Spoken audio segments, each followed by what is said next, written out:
Montana Fair 2018, of course, in full swing down at Metro Park. Jam-packed, as always, with things to do. But you know, one longtime staple at the fair remains silent on the track and throughout the fairgrounds. Horse racing carries a storied history here in Billings. So in this week's Q2 Rewind, we're off to the races with sports director Scott Breen.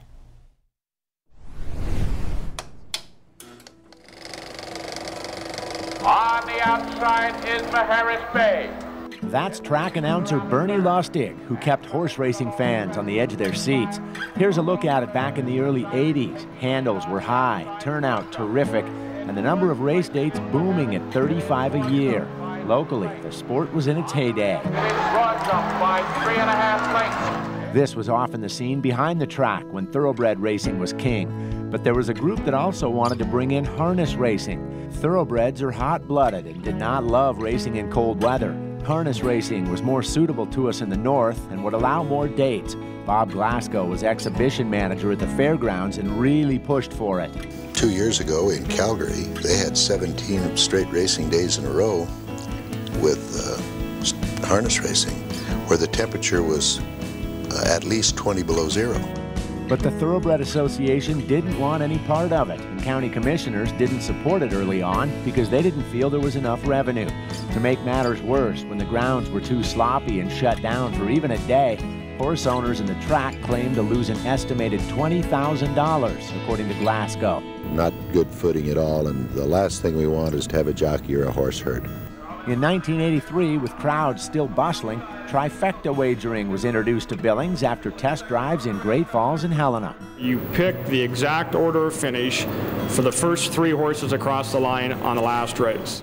Odds of doing that in an 8-horse race were 335 to 1. We're betting about 18,000 a day right now on the trifecta, and if there was only one winner, we could possibly pay 15,000 to that one winner.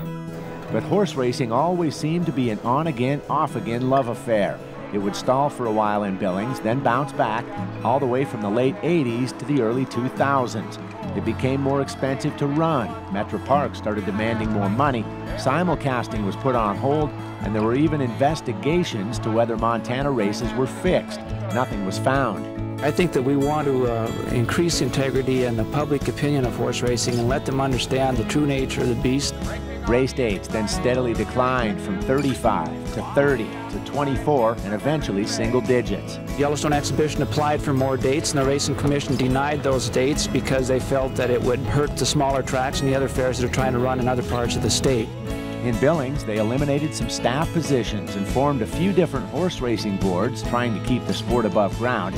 Tom Tucker was manager of then IMS Racing and said in the early 90s the sport produced about $4 million a year. But lines were drawn and the county started losing patience.